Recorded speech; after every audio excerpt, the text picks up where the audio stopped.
साहिब के दरबार में केवल भक्ति प्यार, केवल भक्ति प्यार, साहिब भक्ति में राजी। और तजा सकल पकवान विदुर घर खाई भाई। जप तप तीरथ भरत करे बहु तेरा कोई। खाए सबरी के बेर मुए सब ऋषि मुनि रोई। किया युधिष्ठिर जब न बटोरा सकल समाजा। मरदा सब का मानस पच बिनु घंटन बाजा। पलटो ऊंची जात का मत कोई करो हंकार। साहिब के दरबार में भाई केवल भक्ति किया। परम वंदनीय सृष्टि संताप हरता पूज्यपाद राधा कृष्ण मंदिर अधिष्ठाता देव भगवान श्री रामचंद्र सरकार, आदरणीय भक्त समाज, साधक वृंद, सज्जन महापुरुषों, वडील महोदयों, मातृशक्ति भाइयों बहनों, આજના પ્રસંગની ચર્ચા સાંગો પાંગો રૂપમાં પૂર્વ વક્તાઓ કરતા રહ્યા. કહેવાનું બાકી રહ્યો નથી એવું મને લાગે છે.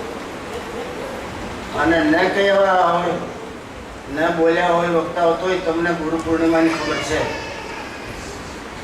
અમે 5-7 ઠેકાણે કંઈ ટપાલ લખી હશું, 5-5 ઠેકાણે સંપર્ક કર્યા હશું.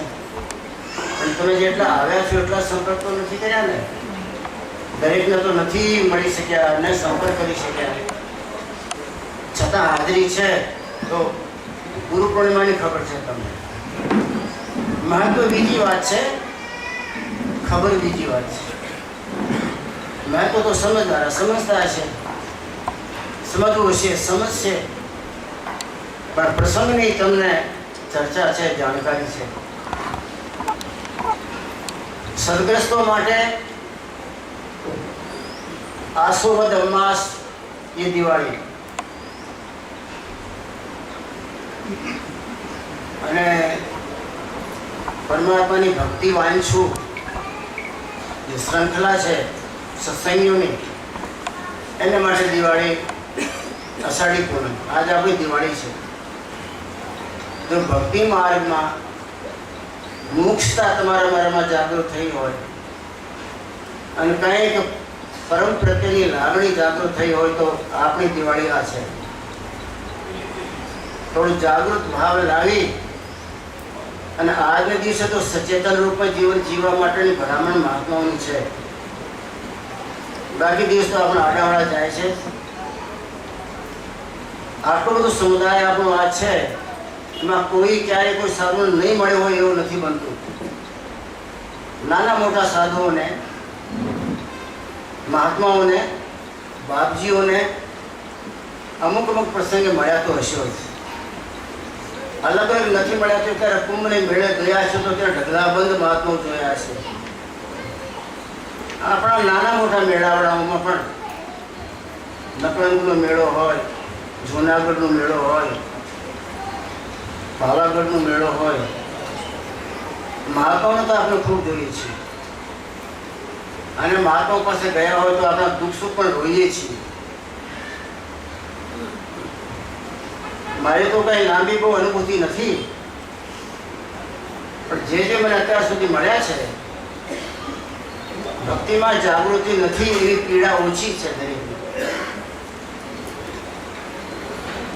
સંસારની પીડાને પીરસવામાં તમને કંઈ તાણ નથી. સંસારની પીડા પીરસવાનું ખૂબ તમારી પાસે, મારી પાસે બૌદ્ધિકતાનો ભાવ છે. બહુ મોટા કલાકાર છીએ આપણે, પણ એ વાતની જાણ નથી કે જગતના દુઃખ અને સુખ કર્મનો સંધાન સાથે બંધાયેલા છે. કર્મનું સંધાન થાય તો દુઃખ સુખ આવે. તમારા મારા કરેલા જ આપણા થાળામાં, આપણા પતરાળામાં, આપણા વાસણમાં આવે. તમારી થાળીમાં બીજા પાડોશીના કોઈ કર્મ ન પીસી જાય. આપણું પકવેલું જ આપણે ખાવાનું છે એ વાતને ભૂલી જઈએ છીએ. અને ભક્તિ માર્ગના પ્રસંગો આવે સાધુ સંતો જ્યારે મળે, ભલે કુંભમાં ગયા છો, જુનાગઢ ગયા છો, મારા છોકરાના બધા પાપતા ફંતા દૂર કરજો, છોકરાને બુદ્ધિશાળી બનાવજો, મારા છોકરા ઊંચી કક્ષાએ જતા રહે, મારી જિંદગીમાં કોઈ પીડા નહીં આવે, આખા ગામે મારી વાહવાહી રહે. આવી દરેકની વાંછા છે, ઊંડી વાંછા, ઘણી ઊંડી વાંછા છે. આવા પ્રસંગો તમને મને થોડા જાગૃત કરવા માટેના, જિંદગાનીમાં મોડ આપવા માટેના, થોડાક સુસુપ્તિમાંથી તમને મને ઉઠાડવા માટેના પ્રસંગો છે, પણ ટૂંકા પડે છે. સુસુપ્તિ લાંબી છે, सुसुप्ति अनंत जन्मनी है। आ जन्म ने हो तो समझा, अनंत जन्मों की सुसुप्ति है। उसको थोड़े से जीवन काल के थोड़े से प्रसंगों में हम हाजिरी दे के उपस्थित होके और मिटाना चाहते हैं। असंभवाति संभव है, असंभवाति असंभव, असंभव से असंभव है, संभव नहीं है ऐसा। वो तो कोई कोई सितारा रात को चमक जाता है, पूरे आकाश में सितारे भरे पड़े हैं, तारागण टिमटिमाते हैं, रात में कोई कोई तारा चमक के और लांबा रास्ता बना लिशोट मारी जतो है। जिंदगी भले टूकी रही हो पण तमने मैंने બે ક્ષણ માટે નજર ઉપર કરવી પડે એ રિસોર્ટ મોટો જોઈને એમ અમારા મહાત્માઓની જિંદગીના આવા કંઈ પ્રકાશિત રિસોર્ટા હોય ને એમાં તમારી નજર ઠકે ક્યાં, તમારી માં નજર ફરી જાય આ બધું તો જીવનમાં આવા આવા રિસોર્ટા આપણે ઉતરે। બાકી આપણે ફુરસતમાં નથી, કારણ સુસુપ્તિમાં છીએ, સૂતેલા છીએ, જાગૃત જીવ નથી। અને ભક્તિ તો જાગૃત જીવની છે, સુસુપ્તિની ભક્તિ નથી, સુસુપ્તિના કોઈ કાર્યો નથી। एक बार एक भक्त भगवान बुद्ध पास आया। बुद्ध चला जाता था भिक्षा लेवा माटे, पाछळ पाछळ चाल्यो। एना पगथी चालवानी पदचा पदरो भगवान बुद्ध ने संभळाणी। पीछे पीछे चला जाता था भक्त, उसके चलने से जो पद की आवाज पदरव आती थी वो सुनी। भगवान बुद्ध ने घूम गए, मैं तुम्हें पीछे क्यों आ रहे हो? बोले बाप जी आपसे आज्ञा लेनी है, मुझे इसलिए आया हूँ। क्या आज्ञा लेनी है? कि मुझे सेवा करनी है। सेवा करने के लिए आप मुझे कोई दिशा बताइए, कोई तरीका बताइए, विधि बताइए, मैं कैसे सेवा करूँ। भगवान बुद्ध ने 2 मिनट उसके चेहरे को देखा, ऊपर से नीचे तक, फिर घूम के चलने लगे। बाप जी मेरी बात का जवाब नहीं दिया आपने। बोले भाई मैं जागृत होता है कोई उसको जवाब देता हूँ, मैं सोते को जवाब नहीं देता। तुम तो सोता हुआ है, सोया हुआ है, उत्तिष्ठ नहीं है, जागृत नहीं है, मैं जवाब नहीं दूंगा। पहले कोई जागृत महात्मा हो, जागृत महापुरुष हो, उसके पास जाके आपकी बेहोशी को खत्म करिए, जागृत बनिए, जागृत बन के आओ तब मैं कुछ कहूँगा। तुम जागृत नहीं है अभी। अपने एम लगे कि भगवान बुद्ध की पास चाल्यो और एटलो दूर सुधी चाल्यो, भगवान बुद्ध जेवा महापुरुषनी दृष्टि में आई गयो અને જાગૃત કેમ ન થયો? એ તો ઘટના ઘટી નહીં ઘટી હોય, પણ આપણી જિંદગીમાં આપણે જાગૃત નથી। જાગૃત નથી એની ભક્તિ નથી, जागृत नहीं एनी सेवाई नहीं, जागृत नहीं एनी साधना निष्फल जाए, जागृति नहीं एनी जिंदगी में सफलता ही नहीं। जागृति पहले चाहिए, प्राणी जागृत होना चाहिए। हम सपने में हैं, सपने में हैं इसलिए हमको कोई जानकारी नहीं है। सपने में रहने वाला भ्रमित होता है, भ्रमित। सपने में रहने वाला संदेहित होता है, संदेह ने भ्रम हो, संदेह हो। और सपना में जो स्वप्न जोतो हो एक ने सपनों साचो लागे, सपना सच्चा लगता है उसको, आपके हमारे पिताजी को गुजरे हुए 20 साल हो गए, लेकिन सपना जो आएगा उसमें देखिए पिताजी बैठे हुए हैं, माताजी बैठी हुई है और कोई चर्चा चल रही है, उस समय संदेह नहीं होता, आपको भ्रम नहीं होता कि गलत बात है, ये घटना गलत है। मेरे पिताजी को तो 25 वर्ष हो गए, माताजी को 10 वर्ष हो गए, मेरे माता पिता इकट्ठे हो ही नहीं सकते, ये क्रियाएं हो ही नहीं सकती। सपना आपको उनको सच्चा लगता है इसलिए हम बेहोश हैं। सपना जिसको सच्चा लगता है वो जागृत नहीं है। हम सपने में संदेह कर ही नहीं सकते। एक आदमी चलता जा रहा है, हम देखते हमारा मित्र सपने में चलता जा रहा है, वो चलते चलते सांप बन गया। कभी देखते हैं कभी घोड़ा दौड़ता है, दौड़ता दौड़ता घोड़ा कुत्ता बन गया। संदेह नहीं होता कि घोड़ा कभी कुत्ता बन सकता है, मित्र मेरा है तो कभी सांप बन सकता है। सपने में ऐसी अटपटी घटनाओं का श्रृंगार सृजन होता है कि आपको उनको संदेह नहीं होता है। और जो संदेह हो जाए सपना टूट गया, आपको संदेह हो जाए कि मेरे माता पिता कहाँ हो तो हाजिर नहीं है, संदेह तो सपना टूट गया। संदेह आपको अगर चला गया, सपने पे आपने जो संदेह तोड़ डाला, संदेह किया सपने में, ये बात हो ही नहीं सकती। संदेह जो सपने में कर लिया तो सपना टूट गया, फिर सपना नहीं आएगा आपको। वो सपना जानता है कि इसको संदेह हो जाता है, ये मेरे को तोड़ डालेगा। ऐसी घटनाएं घटती हैं जिनका कोई समय के साथ, हमारे जीवन के साथ संबंध नहीं होता हो, वो भी संदेह नहीं होता। सपने में संदेह तो नहीं होता है, कोई बात नहीं, लेकिन हमको जगते हुए सपने में भी संदेह नहीं होता है। सपना दो तरह के, सुसुप्ति का सपना और जागृति का सपना। इसमें तो संदेह होना चाहिए ना, ये संसार आज तक किसी को नहीं काम आया तो मेरे कैसे आएगा, ये संसार आज तक किसी का नहीं हुआ तो मेरा कैसे होगा। इस संसार में कभी आनंद के फूल नहीं खिले, दुख के कांटे बिखरे हुए हैं। आनंद के फूल नहीं खिले तो मेरे जीवन में आनंद के फूल कैसे खिलेंगे, उनको बाद में बढ़ता हूँ। सारे संसार को हम सच्चा मानते हैं, हमारे परिवार को सच्चा मानते हैं, हमारे साथ जिनका संबंध है उसको सच्चा मानते हैं। पिता पुत्र का संबंध, माता पुत्र का संबंध, पति पत्नी का संबंध, ये सारे जो संबंध होते हैं उनको हम सच्चा मानते हैं। संदेह कभी नहीं होता। देखते हैं कि 4 दिन पहले मासी चली गई, 2 साल पहले मामी चली गई, 13 साल पहले मेरे काका चले गए थे, पिताजी को भी 8 दिन हुए हैं। अगर सच्चे वो होते तो आज हाजिर होते ना। सच्चा कभी नाश नहीं प्राप्त करता, सच्चे का नाश नहीं होता, कच्चे का नाश होता है। तुलसीदास ने 1000वां रावण में लिखा, ये सब माया कर परिवारा, ये सब माया कर परिवारा। ये परमात्मा आपने मुझे ऐसी दृष्टि दी है कि मैं सारे संसार को माया का परिवार जानता हूँ। और माया का परिवार तो महात्म का भंडार होता है। माया जब कीचड़ है तो कीचड़ में पड़ा हुआ दूध की भावना करे, गलत बात है ना। ये सब माया कर परिवार, प्रबल अमित को बढ़ने पारा। लेकिन माया का परिवार बड़ा भयंकर है, बड़ा ताकत वाला है, छोड़ना चाहते तो नहीं छूटता। संतों ने 1000 बार लिखा, सपना ये संसार है, जागो मेरी जीव, बिन जागे संसार में कैसी मिली है पीव। जगेगा उसको पीव मिलेगा, परमात्मा मिलेगा। जब निश्चित हो गया तो जगने वाले को पीव मिलता है, तो हम सोते रहते हैं, जिंदगी को छोड़ देते हैं, भले अपने आप को जागृत मानते हो। जागृत जीव की साधना है।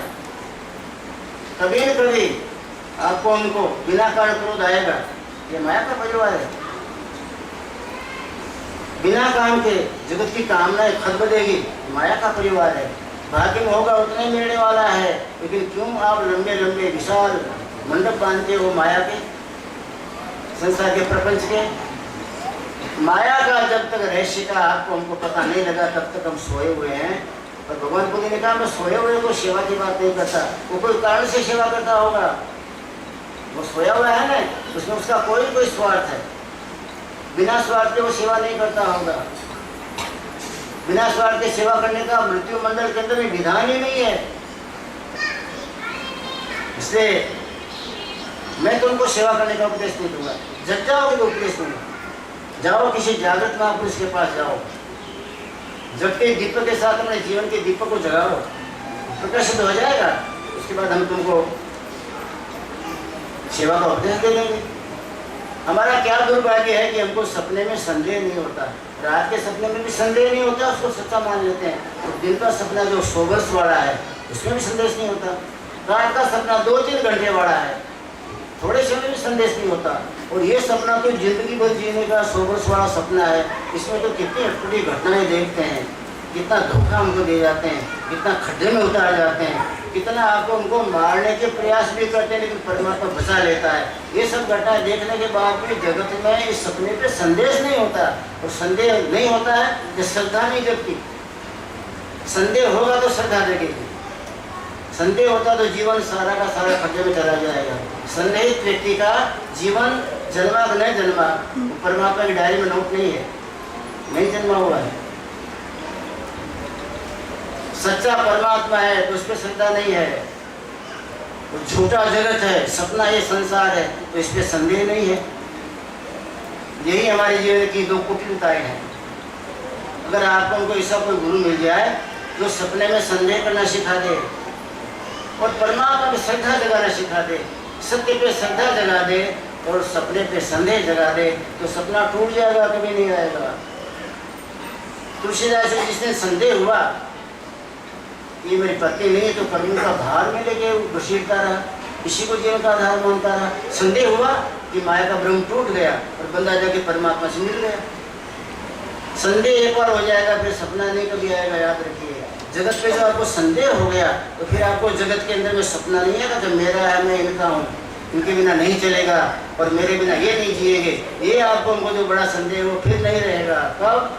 जब आपको आ जाए कि ये संदेहगत है, परमात्मा सत्य है, इसमें श्रद्धा नहीं है, इसमें जिंदगी भर खाली रहता है खड्डा। जहाँ श्रद्धा करनी है वह श्रद्धा जगत में है। अपने पुत्र पे श्रद्धा है कि मेरा बुढ़ापा निभाएगा, पत्नी पे श्रद्धा है कि मेरी बुढ़ापे में सेवा करेगी, मित्र पे श्रद्धा है कि मेरे भाग में, मेरी पार्टनरशिप में मेहनत खूब करेगा और मेरे को आगे बढ़ाएगा। जहाँ आपको हमको संदेह करना हुआ श्रद्धा को खत्म कर दिया और जहाँ सत्य के साथ में श्रद्धा रखनी है वहाँ संदेश को फिट कर दिया। कौन जाने परमात्मा कब मिलता है नहीं मिलता है। इतना जन्म, कितने कितने जन्म की बातें शास्त्रों में लिखी है, कितने साल मुझे भी मंत्र लिए हुए, गुरु महाराज को धारण किए हुए, लेकिन कहाँ झपकी आती है, कहाँ रात्रि में चमक आती है, कहाँ बिजली चमकती है, कोई तो नाद आता नहीं। जिस जगह सत्य है वहाँ संदेह है आपको उनको, और जिस जगह सपना है वहाँ आपको श्रद्धा है। ये दोनों आपकी हमारी कड़ियाँ टूट जाए, ऐसा जिसने प्रसंग आएगा आपके हमारे जीवन में उसने आपकी हमारी गुरु पूर्णिमा पूरी। परमात्मा करे आपको सपने में संदेह हो, रात की सपने में नहीं होता लेकिन दिन के सपने में संदेह हो, ऐसा कोई पाठ पढ़िए, ऐसे कोई संगी का साथ कीजिए। सपना में संदेह हो जाए तो क्रोध भी नहीं करेंगे ना, ये तो झूठा मैं कर रहा हूँ, झूठे पैर पछाड़ता हूँ, इससे क्या होने वाला है? होगा वही जो राम रचा था, परमात्मा ने निश्चित किया हुआ वो होने वाला है। ऐसा समझ के अगर किसी बात में आप सत्यता का हवन न चढ़ाने, उसको संदेह में ले लें, तो फिर कभी संसार वाला सपना नहीं आएगा। जिसको जिसको सपने पे, संसार के सपने पे संदेह हुआ, उसको कभी फिर संसार का सपना मूड न बना सका, सुसुप्ति न दे सका, वो जागृत हो गया। कृष्ण भगवान ने कहा, अर्जुन मैं जागृत हूं, तू सुसुप्त है, मैं दुनिया के प्रवाह में नहीं बैठा। कोई मर जाता है तो मैं रोता नहीं, जन्मता है तो मैं हंसता नहीं। ये तो माया के बुदबुदे हैं। माया का बुदबुदा हवा से प्रकट हो जाता है, हवा के लगते फूट भी जाता है। और तुम्हारे स्वार्थ में जहाँ तकलीफ पड़ती है वहाँ तुम दुखी हो जाता है। मैंने मेरी जिंदगी में से स्वार्थ को हमेशा के लिए देश निकाला दे दिया है। मुझे स्वार्थ नहीं है, मैं धर्म के आधार से क्रिया करता हूँ। ये मेरा धर्म है, मुझे करना चाहिए, वही करता हूँ। मैं धर्म की सीढ़ी से कभी नीचे नहीं उतरा। अर्जुन, रात्रि को जगत के भोगी जिसको रात्रि समझते हैं, अर्जुन मैं उस समय जगता रहता हूँ, मैं सोता नहीं। भोगी की रात्रि में भी मैं जगता रहता हूँ, तो भोगी दिन को जब जगता है सपने में, तो भी मैं जगता रहता हूँ, मैं सोता नहीं। दिन को जगने को कहता है, उस समय जागृत रहता हूँ, सावचेत। रात्रि को भोग निद्रा में रहता है, मैं जागृत रहता हूँ, मैं जागृत जीव हूँ। तो महाराज आप रात को भी जगते हो, दिन को भी जगते हो, तो सोते कब हो? शरीर है तो थोड़ा यंत्र है, इसको आराम तो चाहिए ना। इसको आराम नहीं मिलता, कहते मैं तो रात को भी जगता हूँ, दिन को भी जगता हूँ। अरे अर्जुन, शरीर ही मिला है तो इसको विश्राम तो देना पड़ता है। थकान इसकी उतारना जरूरी होता है। मैं सोता हूँ, कभी तो मेरी आंखें बंद भी देखी होगी, सोता हूँ, लेकिन मेरे अंदर का दीपक जगता रहता है, वो नहीं बुझता है। मेरी जागृति, शाश्वतता, वो मेरी कभी खत्म नहीं होती। आपकी हमारी जागृति 2 मिनट में प्रकट होती है, 2 मिनट में खत्म हो जाती है। नाटकीय जीवन बना रखा है, और परमात्मा की डायरी में नाम भी चाहिए। न भूतो न भविष्यति, कभी हुआ तो नहीं। जागृत जीव आपको सोता लगेगा, दुनिया के काम करता हुआ लगेगा, लेकिन अंदर का दीवा उसका प्रकट रहता है। अंदर की जागृति उसकी खत्म नहीं होती।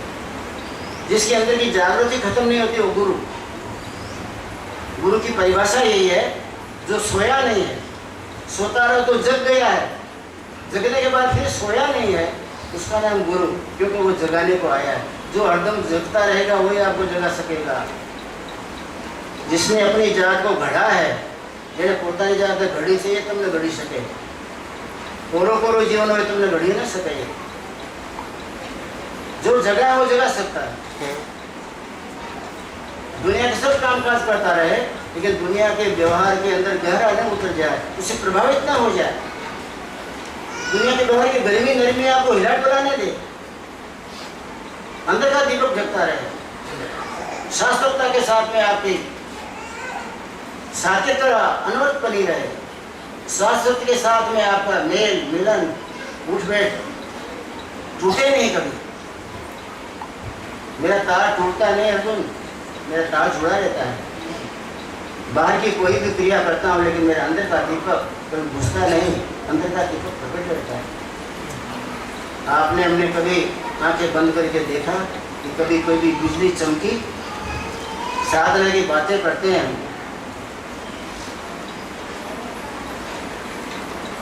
साधना के अंदर में गहरे भी उतर जाने की चर्चा कर लेते हैं।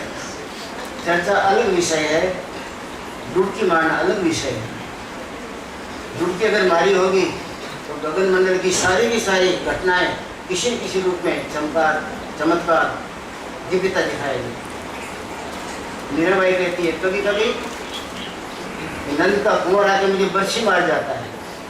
देखो रे, ये नंद का छोरा बर्छी मारे जाता है। रैदासी को शिकायत करती थी। कभी कभी ध्यान की कक्षा में परमात्मा की झपकी लग जाती हो, परमात्मा की एक झलक आ जाती हो, तो झलक को देख के जो गायब हो गया, तो मेरा बड़ा देखो बर्छी मार के चला गया। उसको तो रहना चाहिए था ना। मैं मेरी सुरता नेता से उस परमात्मा की चेतने को पीती। परमात्मा पिया जाता है।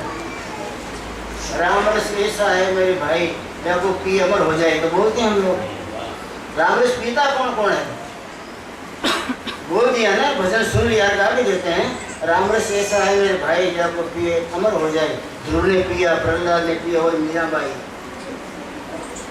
इन सब ने पिया, भले पिया, पर हमारी जिंदगी में कभी राम रस का सपना भी आया? और पिया नहीं तो अमर तो हो ही नहीं सकते। पिया नहीं तो अंदर में झलकी आ नहीं सकती। और पीता उसको आता है ना।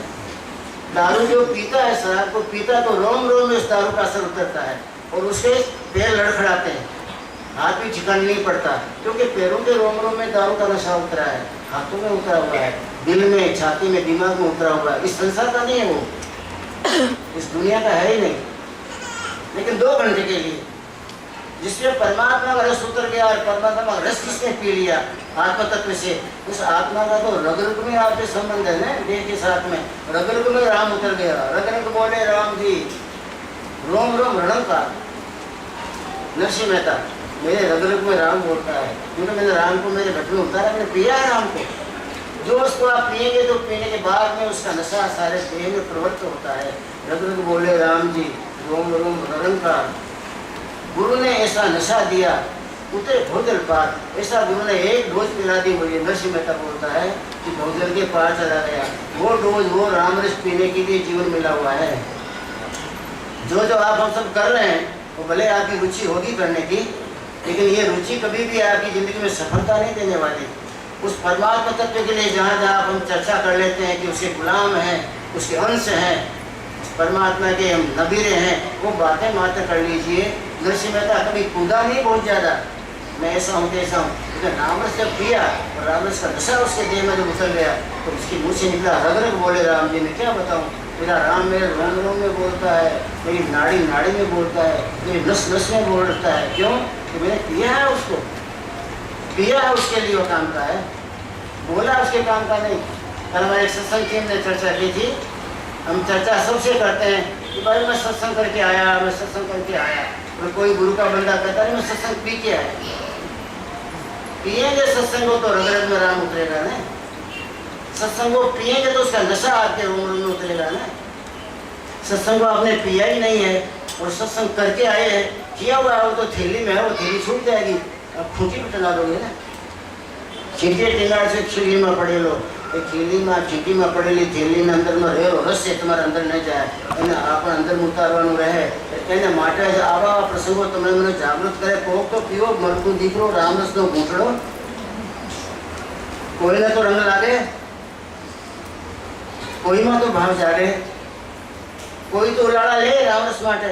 મીરાએ ઉલાળા લીધા, ભર્યા બજારમાં કીર્તન કરવામાં મીરાએ કોઈ શરમ ન રાખી। રાત્રે 2 વાગે તો એ ગુરુજીના આશ્રમે જવામાં શરમ ન રાખી, ઉલાળા લીધા એને। ઉલાળા લીધા એટલે પછી પરમાત્માના કૃપા પાત્રતામાં નંબર આવે છે ને। આપણી જિંદગીમાં દીકરાના લગ્ન થાય તો ઉલાળા લઈએ, શું વાત કરવી પછી? આ જગતનો માણસ તો કેવો કૂદે, મને આમ લાગે ગાંડો ન થઈ જાય તો સારું, પણ સારું પરમાત્મા કરે 2 કલાક પછી થઈ જાય છે। મીરા ઠરી નહીં, એને જે રામ નામના રસ પીધા અને બુરે પાયો, એ પીધા પછી ઉલાળાને લીધા, એ જિંદગી ઉલાળા લેતી લેતી લેતી અંતમાં રામના મોઢામાં સમાઈ ગઈ, પરમાત્માના મોઢામાં સમાઈ ગઈ। ભક્ત પરમાત્માને પોતામાં સમાઈ લેતો હોય તો પરમાત્માને પોતામાં સમાઈ લે। દેખીતી વાત છે, આપણે જેની સાથે જે મિત્રતા કરીએ એ મિત્ર એવો જ આપણા સાથે વ્યવહાર ઉતરતો હોય છે। એ મીરાએ પરમાત્મા સાથે ઉલાળા લઈને આવી ઉતરી પરમાત્મા સાથે ભક્તિ માર્ગમાં, પરમાત્માની સાથે સાચા ઉતર્યા। મીરાએ રોમ રોમ રામને રમાવી લીધા તો પરમાત્મા એને પોતાનામાં સમાવી લીધેલી। ઉલાળા વાળો જોઈએ, તમારા ઢીલા ઢીલા પગલા પડતા જાય, જગતને સાચો માનતા જઈએ, સાચા જગત માટે આપણે આખી જિંદગી ખુવાર કરી નાખીએ અને સાચાને સાચો માનીએ। જગતને સાચો માનીને ખુવાર કરવા જાવ તો ક્યારે કોઈને ફળ મળ્યું છે? જગતના સાચો માનનારો મૂર્ખો છે, જાગૃત જીવ નથી। અને મૂર્ખાની ભક્તિ તો છે જ નહીં ને। ભક્તિ તો પ્રેમી જ નહીં, જ્ઞાની નહીં, જેને જ્ઞાન છે કે જગતના આસમાન છે, પરમાત્મા આસમાન છે, એ જેને જાગૃતિ છે એની બાબત છે, એનું નામ છે ભક્તિ। જગતમાં ડગલે પગલે સરખું ચાલે તે। અત્યારે ભાઈએ ગોરખનાથજીની વાત કહી, ગોરખનાથજીએ એના ચેલાઓને ભેગા કર્યા। ચેલાઓ મારે ચાલ્યો જવું છે પરમધામ, પણ એક વાત તમને કહેતો જાઉં, તમારાથી રાત જગાશે તો નહીં, પદ્માસન વળાશે નહીં, એ પરમાત્માને પીવા માટેની તમારામાં કળા આવશે નહીં। અને આ તો કળા તો બહુ મુશ્કેલીથી, ઊંડાણની સમજણથી, ગુરુકૃપા કેવલમ એના આધારથી કળા આવડે ને। એક ખૂણું ખાલી રહી જાય તો કળા ના આવડે। પણ મને તમને 2-3 સૂત્ર કહેતો જાઉં, એ જિંદગીમાં યાદ રાખજો અને એનાથી તમારું જીવન સુધરશે। गोरख कहे सुनो हे संतो, जग में ऐसा रहना, आंखें देखना और काने सुनना, पर मुख से कुछ नहीं कहना।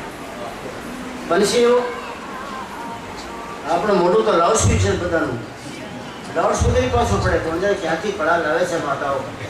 ઘણી વાર ગળીઓમાં અમારે આજુબાજુ તો શહેર રહ્યો ને, અને જે ઝાપટા ચાલતા હોય માતાઓના એટલે આખી રાત કાઢ નાખે। અને એમ થાય કે આખી રાત જો પરમાત્માના ચિંતનમાં મીરાના ભજન ગાયા હોય, નરસિંહના પ્રભાતિયા ગાયા હોય તો આખું વાતાવરણ રંગીન ન બની ગયા, સ્વર્ગ ન બની ગયા. ગોરખ કહે સુનો એ સંતો જગ में ऐसा रहना, આંખે દેખના, આપણા આંખે જોવાનું, જે ઘટના ઘટે આંખથી જોવાનું, આંખે દેખના, કાને સુનના, મુખ से कुछ नहीं કહે, મોટાથી કઈ પેશાય નહીં કરી, મોટાથી બોલશો જ નહીં. બોલવા ગયા હોય તો એના અંદર કંઈક માયાનો અંશ હોય ન હોય. મૌનમ સેવનમ પ્રતિપાદક, જેને પોતાની જિંદગીમાં મૌન સેવન કર્યો છે એ પોતાને નિર્જી શકશે. તમે તમારી સાથે રહેવું છે ને તો મૌન સેવન કરો. मौन सेवन करने वाला अपने साथ होता है. मौन नहीं રાખો, बड़बड़ाहट करवा जाओ तो तुम्हारे साथ क्या ही नहीं. राम रस ऐसा है मेरे भाई, जब वो पिए अमर हो जाए, એને પીવાથી અમર થાય કે રામરસના નામના ઘૂંટડા સાંભળવાથી અમર ન થાય. અમૃત અમૃત અમૃત અમૃત કોઈ સંભળાવી દે તો એનાથી કોઈ ભલો ન થાય. એ ઘૂંટડો તમારા ઘટમાં ચાલી જાય તો પારંપરમ પરમાત્માની ઝાંકી તત્કાળ ક્ષણ થાય, આકાશ ફૂટે, ડંકો વાગે. સાધુના સંગમાં રહો, સંસારના બધા કામ કરો, પણ સંસારને સાચો માનીને કામ કરવા ગયા તો મોત છે. સંસારને કાચો માની અને આપણો પોતાનો શું ધર્મ છે, મારી શું કક્ષા છે, મન પરમાત્મા શું કામ સોંપેલું છે એ ઈમાનદારથી કરતા જાઓ. સંસારની અંદર પ્રવૃત્ત ન થાઓ તો ભક્તિ આપણા બાપની છે. આપણા ભાવનગરની વાત કરીએ, હું કરી મહેનત કર્યા પછી 5 સાલ 10 વર્ષ થયા છે. એ મહેનત મને મળી, એ સંસમત મને યાદ નથી. તો એ પ્રસંગમાં ઘણી વાર જવાનું આવવાનું બનતું હતું. એક યુપીના ભાઈ આવ્યા, ડ્યુટી ડૉક્ટરની ડ્યુટી લાગી. મને એમ છે કે 25-27 વર્ષના હશે. લગ્ન પ્રસંગ આવ્યો, છેલ્લી પીઠી ચોડાઈ ગઈ. ઘરમાં બધા મહેમાનો ભરેલા છે અને ભાઈ ભતીજાનું બરગાડતા. છેલ્લી પીઠી ચોડાઈ ગઈ, હાથમાં નારિયેળ પાઈ ગયું, મોઢામાં પાનનો બીડો પાઈ ગયો. એની વિધિ એ બાજુની આમ કોઈ ચીસ મારે, બચાવો બચાવો બચાવો. એ ભાઈએ નારાયણ નાખી દીધું, બિલકુલ ફૂંકી દીધું, પૂરો થઈ ગયા. શું છે બચાવો બચાવો, શું થયું? એક દીકરી છે એના ગળામાં સોય ગઈ અને 2 સોય છે એ ગળામાં અંનળીમાં ઉતરી ગઈ. એને ઓલા ખેસ ફેંકી દીધા. દોડી ચાલો આપણે દવાખાનામાં ચાલો, ચાલો ટેબલ તૈયાર કરો ઓપરેશન માટેની. બ્રાહ્મણ કહે મુહૂર્ત ચાલ્યો જાય છે, પછી મુહૂર્ત નહીં આવે, તો મુહૂર્ત ચાલ્યો નહીં જાય છે, આને જેવું મુહૂર્ત કોઈ નહીં આવે. સાંતો એ મુહૂર્ત છે. એ દીકરીએ પોતાની ફ્રોકને સાંધવા માટે ઉપર અભરાઈએ મૂકેલું એક થાળીમાં કોકડીમાં સુઈ પુરેલી હશે એ જોવા માટે ઉપર હાથ કર્યું, પણ છૂટી સુઈ પડી ઉપરથી અને જોવા ગઈ એટલે એના મોઢામાં ઉતરી ગઈ. મોઢા 2 સુઈ ઉતરી એટલે પછી અંનળીને પાર કરીને હાથ પાર ગળામાંથી લોહીના ટીપા પડતા જાય. છોકરી રીસ કાઢે, બચાવો બચાવો. એ નહીં કહેવાય. પંડિતજી દોડતા આવ્યા, મારી વાત સમજો છો તમે? આવો પુષ્ય નક્ષત્રનો મુહૂર્ત ક્યારે નહીં આવે? તો કે ભલે નહીં આવે, પણ આવો મુહૂર્ત ક્યારે નહીં આવે? એ મારી ડ્યુટી છે. હું ડૉક્ટર છું પહેલાં, વરરાજા પછી. વરરાજા તો 2 દિવસ તો ને, જિંદગીમાં ડૉક્ટર છું. મારી ડ્યુટી હું ફેર ન કરી શકું. માણસોને બોલાયા, કમ્પાઉન્ડરને બોલાયા અને અઘરું હતું. 2 સોઈ હતી, અંનળીને પાર કરી ગઈ અને ફેફસાની અંદર મૂછવાની તૈયારી હતી. કાઢ્યો આપો પડો, એ સુઈ કાઢી નાખી ગઈ. એમાં કરીબ 6 કલાક થયા. છેલ્લા પછી એને દીકરીને ત્યાં સુરાવી દીધી. એના ઘરવાળાને બધાને હાસ આનંદ આવી ગયો. એ પછી પાછા આવ્યા. હવે આમ સાચું મુહૂર્ત છે પંડિત, હવે આપણે વિધિની તૈયારી કરો. પંડિત જોવા મળ્યો કે આવો જવાન પુરુષ, જવાન છોકરો, એમાં આવી લાગણી કેમ? એ ક્યાંથી આવી ગઈ? એ કોઈ સંતના સંઘમાં જતો હશે. એ તો સંતના સંઘમાં ગયા સિવાય આપણી જિંદગાનીમાં મારું ફરજ શું છે, મારી જિંદગાનીમાં ઢગલા ક્યાં મૂકવા છે, મારી જિંદગીમાં સાહેબભૂત કોને થવાનું છે, આવી તો વિચારધારા આવે નહીં ને. પંડિતજી એનાથી મોટો મુહૂર્ત કોઈ ન થાય. સારામાં સારો મુહૂર્ત છે, હવે કોઈ ચિંતા નહીં કરવાની. મેં એકનું જીવન બચાવ્યો ને એ મારા જીવનને ધન્યતા અનુભવાય છે. જીવનને ધન્ય ધન્ય માનું છું. એ સુઈ મને એમ છે કે એ ટાઈમ તો મૂકેલી હતી. આજે લાલ દવાખાનામાં ઓપરેશન હાલમાં આંતરડાના ખંડમાં સુઈઓ પડી હશે કે નહીં પડી હશે એ ભાઈ તો કોણ જાણે. એને ડૉક્ટર હતા એટલે એની ટ્રાન્સફર થઈ ગઈ છે. પણ એ ભાઈને મેં જોયું આવા દેવતાઓ તમારી ધરતી પર ઉતરતા હોય તો સાધુઓના સંગમાં અને ભક્તિના રંગમાં સાચો આનંદ મને આવ્યો હોય એ લીટી મને આમ સફળતાથી લાગી. વાસ્તવમાં સાચી સાર્થકતા મનુષ્ય જીવનની સાચી સાર્થકતા તમારી ડ્યુટીની એ સાધુના સંગમાં ભક્તિના રંગમાં પડવાનો તો જ આવે. બાકી જગતના સ્વાર્થના પ્રપંચના કીચડમાં પડેલા હોય એને આવો ભાગવાનું, નારિયેળ ફેંકી દેવાનું, પાણી ફૂંકી દેવાનું, એની જિંદગીમાં આવું ભણે ખરો આવે ખરું ત્યારે નહીં આવે. આવા ચમકીતા સિતારા ક્યારેક આકાશમાં નિશાટો મારતા જાય. ચમકતા સિતારા ક્યારેક આમ નિશાટો પૂરો નિશાટો કરતા જાય અને આપણી નજર એને પર ટકે તો એમ લાગે હે પરમાત્મા ક્યારેક આવો નિશાટો હું પણ આ જગતના જીવોને દૃશ્યમાન કરતો હોય તો હાથમાં નીકળી જાઉં. આમ અંધારામાં તારોડેઓ ફૂટી જાય અને ક્યાંય ભસ્મ થઈ જાય. શું વાત છે? નિશાટો મોટો મારતો જાય, સમાજની અંદરમાં એક રાહ ચીનતો જાય. સાચો ભક્ત હશે, સાચા સંતને મળ્યા છે, એના ફરજને એને વારે વારે કથાકારી સમજાવી છે. બધી કથાકારી સંતના સન્માન ભક્તિના રંગમાં છે. પીવાનું મળે બાકી રહ્યો છે રામરસ, તો આવું જેનું જીવન છે ને રામરસ પીવાનું મોટું પણ મળે. रामरस ऐसा है मेरे भाई कि आपको पीवे अमर हो जाए. नाम लेवाથી अमर न થયા કોઈ, નામ લેવાથી જાપ કરવાથી આ સુધી અમર થયા હોય તો મને કહો. તમારા પાડોશીને કોઈ ના પાડશે. નામના જાપ કરવાથી કોઈ અમર થયો નહીં. નામના જાપ કરવાથી મન પાંગળો થાય નહીં. નામનું જાપ કરવાથી સુરતામાં અગર ચડવાના પાંખડા આવે નહીં. નામનો જાપ માત્ર કરવાથી આ જિંદગીમાં અદ્ભુતતા ન ઉતરે. નામનો જે પાન કર્યું છે, રામરસીને પીયો છે, એની જિંદગીમાં એના આત્માને પાંખ લાગી જાય. જ્ઞાન વૈરાગના ઢગલા થઈ જાય. એના અંદરમાં ન જોતો હોય તો રામના રસના અંદરમાં જ્ઞાન વૈરાગની ખૂટ છે. એને ઓળખાય જ્ઞાન વૈરાગ વાળી આવે. જગતના પ્રાણી માત્ર જોવે તો એના અંદરમાં એના પ્રેમ અને દયા ભાવથી જગતના પ્રાણી માત્ર જોવે. કારણ કે રામરસ જે પીતો હોય તો એને હૃદય કમલ ખીલે પહેલા. રામરસ એને પીધો હોય એ હોજરીમાં ન જાય. તમારા મારા રોટલા તો હોજરીમાં જાય, પરોઠા હોજરીમાં જાય. રામરસ સીધો તમે પીવા જાઓ તો હૃદય મંડળમાં જાય. હૃદયમાં કમલ છે, હૃદય કમલ ખીલે.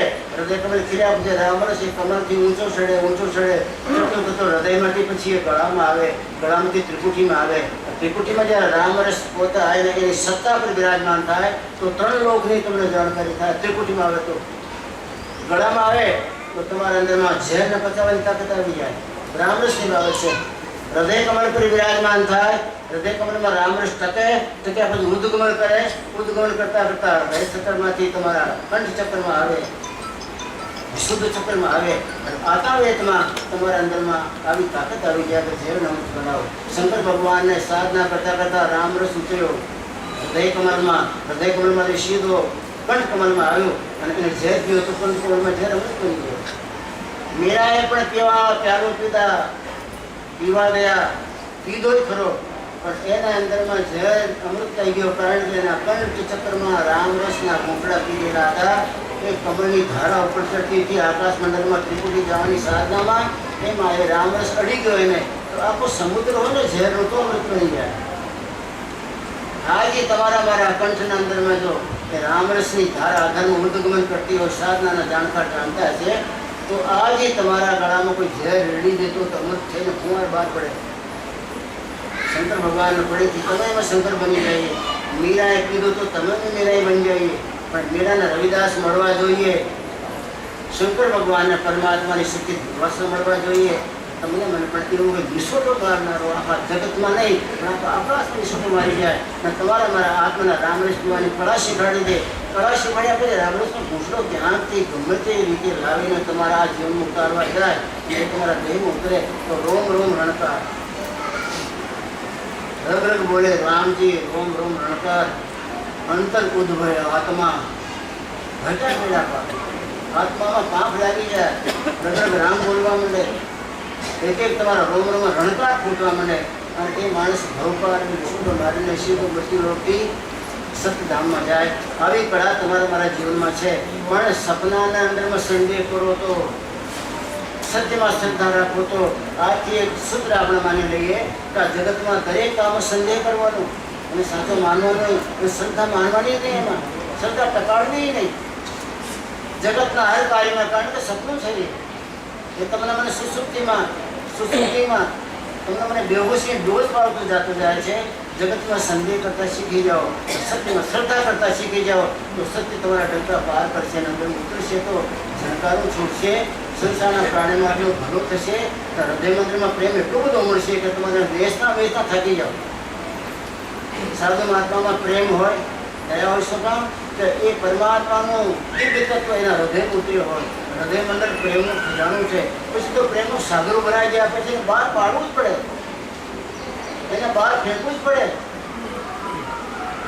સમુદ્રમાં દિવ્યતા હોય પણ એના પાણીનો જથ્થો જ્યારે આવી જાય થોડામાં તો એને ઉલીસવું પડે ને. એમ પરમાત્માની દિવ્યતા આપણે ઉતરે અને પ્રેમનું સાગર મળે ત્યારે પ્રેમને ઉલીસવું પડે. ન ઉલીસો તો ભરાઈ જાય. વધારે પડતી આવક હોય આપણા કુવામાં તો મોટર 24 કલાક ચાલુ રાખીએ છીએ અને ઉલીસવું પડે. એમ પરમાત્માની કૃપાથી, ગુરુની કૃપાથી અને જગતમાં સંદેહ કરવાથી, સત્યમાં શ્રદ્ધા કરવાથી જો રામકૃષ્ણના ગુજકા પીવાનું ક્ષણ આવી જાય અને તે આવીને તમારા હૃદય મંદિરમાં ઉતરી જાય તો હૃદયની વિશાળતા સમુદ્ર જેવી થઈ જાય, પ્રેમનું ભંડાર ભરાઈ જાય. પછી એને સહન ન થાય ત્યારે પછી એને ઉલીસવું પડે. વિના કારણે સંતો મહાત્માઓ જગતના પ્રેમ વરસાતા હોય એનું કારણ એ કે જથ્થાનો પાર નથી રહેતો અને એ ચડતો તમારા કંઠ કમળમાં આવતો હજારો પ્રાણીઓના જીવનના ઝેરનો નાશ કરવા માટેનું પાવન આવે. મીરાની ઘણી શક્તિઓ એ સાથે દ્વારિકા ગઈ કારણ કે મીરાની પાસે એટલો બધો હતો પ્રેમથી એને બધાને આખા જગતના પ્રણય માત્રને ભક્તિમાં પલાળ્યા અને પરમાત્માના નામને પીધા પછી અનંતના ઝેર જીવનના દૂર થયા. તમારા મારા જીવનમાં તો રૂમાડે ઝેર ભરેલું છે. પરમાત્માની કોઈ દયા તમારા પર ઉતરે, આવો કોઈ મહાન મહાપુરુષ દયા કરે કે રામરસ તમને પાવાની કળા જાણતો હોય ને રામરસને ઘૂંટડો પાવે કે જીવનમાં ધન્યતા આવી જાય. આવો ભાવ રાખીને જીવન જીશો તો ક્યાંક મોકો મળશે અને ક્યાંક ઘટના ઘટશે અને આપણી જિંદગીમાં અદ્ભુતતા આવશે. એવા બે શબ્દ સાથે વિરામ મળે. સદગુરુદેવ મહારાજ.